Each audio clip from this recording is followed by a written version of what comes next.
everyone. It's Saturday. That means the games will be over tomorrow.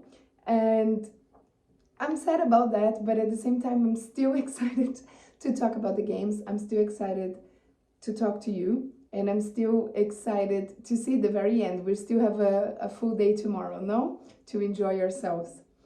So today I actually wanted to talk about something that I think it really started my whole love for the games, believe it or not. Although it will be a funny subject, so maybe you think it's a bit weird, but it is something that I quite like about the games. Today I'm going to talk about Olympic sponsorship. So there's many things to be said about Olympic sponsorship. There are pretty much 3 layers of understanding that we need to talk about today. So first of all, we have the top sponsors, right? So the Olympic sponsors. The Olympic sponsors are the biggest, highest tier of sponsorship that a brand could have associating themselves with the Olympic Games. This program was created in 1985, and of course it has evolved since, but that's pretty much the concept, is that they will not only provide financial aid, of course, but there are also services and products that they also add the games with. So this money is important. This is not only profit. It is with this money that the IOC will work for all the 200 plus nations that will be part of the games, and that's how also they are funding their day-to-day, because of course we consider the games every 4 years, but there's people working all year long over there. So, the IOC needs funding anyways, and part of this funding does come from the top program.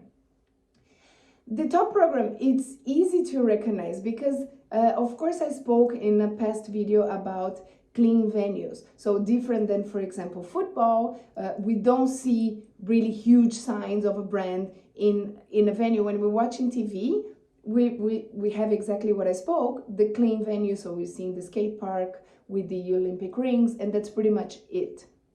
But if you really pay attention, or if you visit an Olympic venue, you will see them around. First of all, of course, only the products of the Olympic sponsors will be showcased in an Olympic venue. So for example, Coca-Cola is one of the sponsors, and therefore all the products that we will be drinking in a venue will be Coca-Cola products, including the athletes. That doesn't mean only Coca-Cola. It could be the Powerade, it could be the water. They have a whole range of products, and these are all accessible to the athletes as well as to us who are buying these products in a venue. Also, another one that's very easy to see, especially I think in these games where we kind of don't have the background of the fans, is Omega, for example. Omega, they are timekeepers of the games, right? And also, together with Coca-Cola, one of the oldest Olympic top sponsors, or sponsors because they were not top until 85, like I said, but they were sponsors before. Anyways, you can see, for example, Omega, you can see, in athletics it's very easy to see because you can see in the blocks where the athletes leave, you can see the logo, you can see when they make the time. There is this huge counter of Omega that they take the picture in front of, and of course we have a specialized company in timekeeping doing the timekeeping of the games, so that makes total perfect sense. So that's a little bit of the logic. Not only they pay to be sponsors, partners of the game, but they also provide what it's called VIK, or value in kind, meaning that part of it is either products or services, etc. Why did I say that I'm a big fan? I'm a huge Coca-Cola fan, and I do have some Coca-Cola products that are connected to the games. I brought a few here to show it to you. For example, I have the Barcelona 1992 can that was made just for the games in Barcelona, and someone brought it to me because I was not there. I also have this one I brought myself, is the one from London 2012, if you can see the logo. So it was also just made for the games. I just bought 3, but I have about 200. Also, we have this one from Rio 2016, and I even had my name engraved, and they made these gold bottles for the games, and they were saying like, that's gold. So gold is not only the medal, but you know, friendship and enjoying a Coca-Cola is also gold. So that's a little bit of a secret, not so secret, about me that you're learning today. So that's a little bit. I only spoke so far about this first tier, which is this very international global tier of partnership and association with the Olympic Games, right? Then we have a second tier, which would be the partners that the organizing committee would have. So they are allowed to have partners themselves. Of course, they can only find partners in categories that are non-competing with top sponsors categories, like I just gave the example of beverages, Coca-Cola products. So you cannot have a local beverage company supporting the games locally. This will never work and it will never be accepted. So you can have other categories that are not covered by the top sponsors that the OCOG will find to sponsor their own funding and their own staff, right? This is also part of how they are sponsoring themselves. And there's 2 more things that are part of this. They also have the ticketing program. So they also need a partner or a supplier for the ticketing. And they also have the licensing program. This is both things that the OCOG organizes and profits from directly. So the licensing and the ticketing. So the licensing, it's a bit is just as easy to understand as the ticketing. It will be just the hat that you buy that says London 2012 or Tokyo 2020. I confess I do have many of those in my closet as well. And this is a little bit of the second tier of these kind of, let's call them game times, although you can stretch a little bit before or even further, but it's still part of the organizing committee.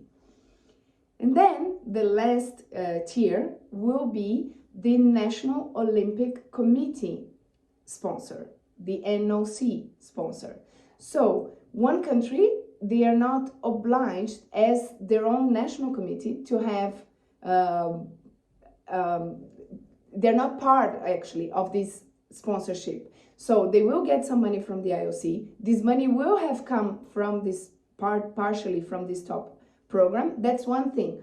But they can have local sponsors, for example, to build a training center, or like I spoke in the opening video, for to sponsor their kids that they will walk into the opening ceremony. Of course, they need a supplier for them, and they will be exhibiting their Adidas kit or their Nike kit, right? So there's this whole National Olympic Committee. And the National Olympic Committees, they are also allowed to have their own national licensing programs. So they do have, of course, their logos that are normally is the logo of that country with the Olympic rings. So it could be the flag, it could be yes, sometimes, most of the times is the colors of the flag somehow portrayed and the Olympic rings below. And this becomes the National Olympic Committee logo, excuse me. And this logo can be licensed to products, or also, for example, in the case of Brazil, for sure, we have a National Olympic mascot, which is a little tiger. And it's not really a tiger, but anyways, it's somehow a personified tiger. And this mascot is also licensed, but for national purposes, right? So they cannot be explored globally because this is part of the top sponsor. I hope I made myself clear. Mainly 3 tiers, super important funding for the games, and for the Olympic movement as a whole, right? It's not the only manner that the games, or that the IOC actually makes money. They also make money on broadcasting, which is another type of partnership, but it's not sponsorship. So today the video was about sponsorship, which is a subject that I quite love. So if you are interested in knowing a little bit more about that, or if you still have more questions, please do send them to me. Even though I will stop making videos after the games are done, I'll be happy to try to find answers if there's something that I don't know, or again, if there's something that you still want to understand.